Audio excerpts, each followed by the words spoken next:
자, 이번에는 조직 행동을 보겠습니다. 조직 행동은 양이 많아서 이제 2장과 3장에 걸쳐 배우는데 이렇게 됐었죠. 이거 보세요. 20세기 초, 뭐 이거 1900년대 이렇게 할까요? 이때 뭐요? 경영학의 고전적 접근법이 나왔고, 그 다음에 이제 1930년대에 인간관계론이 나왔고, 인간관계론이 갖고 있던 어떤 한계점 때문에 좀 이제 여러 가지 인간에 관한 체계적인 연구하려고 행동과학, 뭐 심리학, 기타 등등을 가져다 이제 행동과학이 나오겠는데, 예. 요 행동과학의 이게 뭐예요? 이게 경영학 버전. 경영학 버전을 뭐라고 하냐면 이게 바로 이제 짜자잔 조직 행동입니다. 행동은 행동인데 뭐예요? 조직 내에서 인간이 보여주는 행동에 대해서 연구를 하는 거죠. 조직 바깥이 아니고 조직 내에서 해주는 거, 네. 그걸 연구하는 거죠. 그게 이제 조직 행동입니다. 그러니까 우리가 지금 배우는 게 저기 경영학의 흐름상 저기 행동과학의 경영학 버전이라고 보시면 돼요. 자, 그러면 이제 그 조직 행동 보세요. 그 65페이지 보시면 이제 실제로는 뭐 그게 좀 더 밑으로 빙산의 일각처럼 해야 되는데 빙산의 저 물 밖으로 나와 있는 부분은 엄청 작대요. 대부분 다 물 속에 있는데, 그러니까 정말 그런 것처럼 우리가 회사에서 관찰할 수 있는 팩터들은 뭐 이런 거 전략이라든가 목표 뭐 이런 거 알 수 있지만 그게 사실은 이제 물 밑에 있는 게 더 많기 때문에 그런 거에 대한 이해를 하는 게 굉장히 중요하기 때문에, 그래서 우리가 이제 조직 행동을 배워야 된다 뭐 그런 내용이 주로 이제 물 밑에 있는 잘 보이지 않는 그런 면에 대해서 이제 공부하는 게 조직 행동이라는 거죠. 조직 행동 뒷장에 넘겨보세요.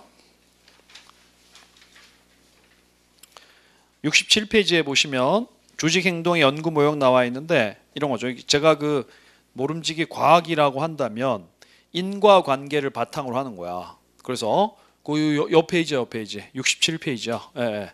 거기 보시면 그래서 이제 조직 행동의 연구 모형을 보시면 뭐 있어요? 오른쪽에 우리가 이제 왼쪽에 있는 게 오른쪽에 영향을 미치는데, 우리가 지금 알고자 하는 건 뭐예요? 뭐 어떻게 하면 생산성을 높일 수 있는지, 어떻게 하면 결근을 줄이고 이직도 줄이고 조직 시민 행동을 많이 하게 하고 조직 내 이상 행동은 조금 하게 하고 윤리적 행동 같은 건 좀 많이 그러니까 이제 좋은 거는 많이 하게 하고 안 좋은 거는 이제 줄이는데, 거기에 영향을 미치는 요소가 무엇이냐, 이게 왼쪽에 있는 게 이제 오른쪽에 영향을 미치니까, 그래서 우리가 알고자 하는 건 이제 주로 조직 내에서 관찰되는 행동들은 오른쪽에 있는데 이런 행동에 영향을 미치는 요소를 배우는 거야. 배우는데 좀 체계적으로 개인 차원, 그 다음에 개인이 모이면 집단이 되고요, 여러 개 집단이 모이면 조직이 되니까 개인과 집단, 조직 차원으로 이제 구분해서 배우죠. 그래서 우리가 여기 2장에서 개인 차원을 배우고 양이 많아서 3장에서 집단과 조직 차원 이렇게 해서 이제 체계적으로 배우는 거죠. 그게 조직 행동이다. 그래서 이제 그 66페이지 왼쪽 밑에 보면 이제 조직 행동의 분석 수준 돼 있는데, 여기 개인 수준, 집단 수준, 조직 수준으로 점점 이제 차원을 위로 더 옮겨가면서 배운다라는 거죠. 네. 결국은 뭐예요? 조직 행동에서 배우는 게 조직 내에서 인간이 보여주는 행동에 영향을 미치는 요소가 무엇인지를 연구하는 거야. 그럼 이제 뭘 알게 돼요? 67페이지 그림에 보시는 바처럼 생산성, 좋은 거, 생산성, 조직 시민 행동, 윤리적 행동, 이런 것들은 이제 많이 하게 영향을 미치는 요소가 뭐고, 결근 이직, 조직 내 이상 행동 같은 안 좋은 요소를 줄이는 요소가 뭔지를 우리가 확실히 알면 여러분은 훌륭한 관리자가 될 수 있다는 거지. 왜요? 좋은 행동에 영향을 미치는 요소들은 많이 투입, 안 좋은 행동에 영향을 미치는 요소들은 뭐예요? 그런 것들은 이제 뭐 없애거나 아니면 그런 걸 자제하게 하는 요소들을 많이 투입하면 여러분은 이제 여러분 휘하에 있는 직원들이 착한 행동을 많이 하고 안 좋은 행동은 조금 하게 되니까 여러분 이제 훌륭한 관리자가 되는 거예요. 이게 결국은 저 조직 행동을 배우는 이유가 뭐예요? 훌륭한 관리자가 되기 위한 그런 이제 기초 지식 같은 걸 배운다, 이렇게 생각하시면 되는 거죠. 근데 이제 이게 이런 걸 생각 안 하고 배우면 어떻게 되냐면 단순한 심리학적인 개념들의 열거로 느껴집니다.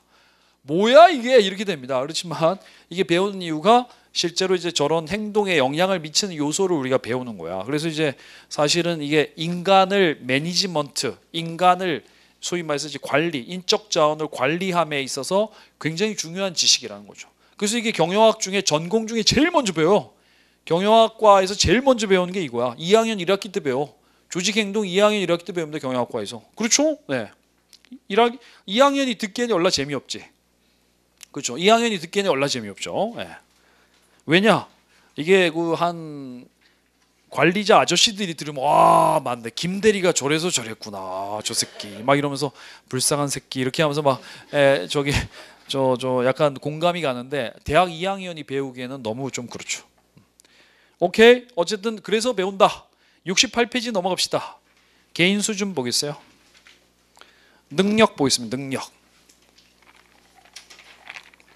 근데 우리가 앞에 그 67페이지에서 봤던 그 여러 가지 행동 중에서 제일 중요한 게 뭐겠어요? 생산성이야. 고성과. 그러니까 성과에 영향을 미치는 이런 걸 배웁니다. 그럼 이제 능력부터 볼까요? 능력. 능력은 근데 이게 시험에 이게 안 나요. 이게 시험에 안 나요. 중요한데 시험에 안 나. 그러니까 이거만 제가 이거 그렸었죠, 여러분. 와 동기부여가 돼야 노력을 많이 하고 노력을 해야 성과가 납니다. 노력과 성과 간에는 여기 가운데 있는 게 이게 뭐였어요? 이게 능력이죠.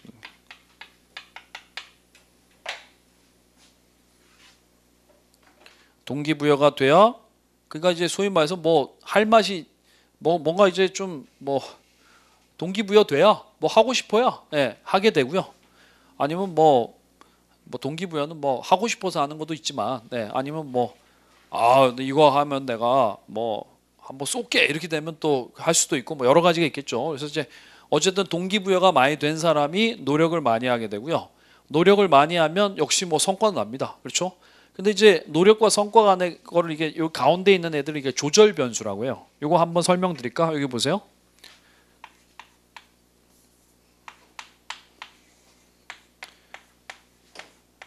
이렇게 있잖아요. 이렇게. 요런 관계, 요게 이제 원인 변수 결과 인과 관계잖아요. 이거 화살표로 돼 있으면. 근데 여기 가운데 이렇게 한다는 것은 이제 A가 B에 영향을 미치는 걸 얘가 조절하는 거예요. 그래서 막 능력이 있으면 100 하면 그냥 성과가 100으로 나올 수 있지만 만약에 능력이 없다면 100 해도 성과가 막 50 혹은 뭐 50 이하로 나올 수 있고 막 그런 거예요. 그런 거를 그러니까 어쨌든 노력과 성과 간의 관계를 조절하는 거예요. 조절하는 걸 이제 조절 변수라고 합니다. 조절 변수. 그래서 결국은 이제 이런 거인데 뭐 우리가 직장에서는 여러분 뭐라고요? 제가 사람 뽑을 때 뭐 보고 뽑아야 된다고? 고성과자 뽑으려면 뭐요? 뭐 노력을 많이 한 사람 뽑으면 누가 노력을 많이 할지 모르잖아. 그러니까 이제 뭐요?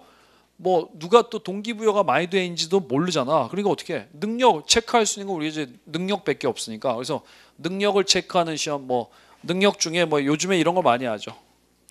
요즘에 다 직장인들이 뭐 이런 걸 쓰니까 Cognitive Ability Test 같은 거를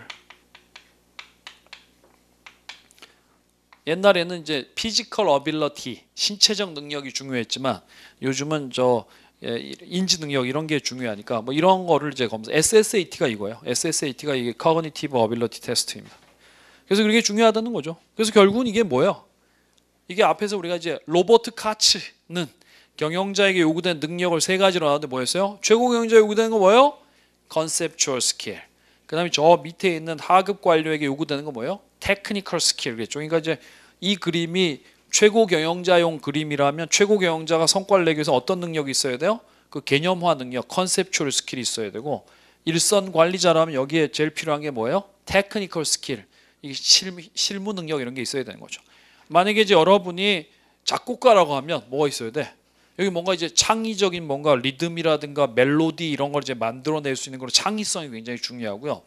여러분이 뭐 예술가 뭐 미술하고 이렇다고 하면 뭔가 이제 좀 피카소 같은 뭔가 이런 뭔가 이제 창의력 뭐 이런 것들이 누가 봐도 뭐 멋있는 뭐 이런 거는 있어야 되죠. 그렇죠? 그래서 사실은 요즘에는 굉장히 저기 능력 중에 창의력이 굉장히 중요합니다. 창의력. 요즘에 이제 AI가 점점 사람을 쫓아와서요. 그래서 이게 앞으로는 뭐 사라질 직업 같은 게 굉장히 많죠. 그래서 뭐 AI가 대체할 수 없는 뭐 이런 거를 해야 되는데 내가 보기에는 뭐 작곡 이런 것도 괜찮은 것 같아. 작곡 뭐 이런 것도 괜찮고 뭐 좀 디자인 이런 것도 괜찮고요. 예. 어쨌든 사람들한테 이렇게 뭔가 쓸모 있는 뭔가를 좀 뭔가 미적인 감흥이라든가 아니면 뭐 들었을 때 약간 좀 위한 어떤 뭐 이게 좀 여러 가지 감정을 느끼게 해주는 뭐 이런 것들이 기계가 그런 거 하기에는 조금 그럴 것 같고, 예. 아무리 AI가 발달한다고 해도 뭐 글쎄요, 약간 그런 인간이 약간 아주 막 이렇게 완벽한 이런 거보다는 뭔가 좀 완벽하진 않지만 뭐 이렇게 좀 약간 감동을 주고 그런 거 있잖아. 예, 그런 직업이 좋겠죠. 그러니까 어쨌든 요즘에는 제가 보기에는 여기 이제 창의적인 능력 뭐 이런 것들이 굉장히 중요하다고 봅니다. 창의적인 능력. 네. 그래서 능력은 이 그림만 그냥 알아두세요. 그냥 이 그림만 알아두고, 예, 넘어갑시다. 이런 얘기 들어봤죠, 여러분?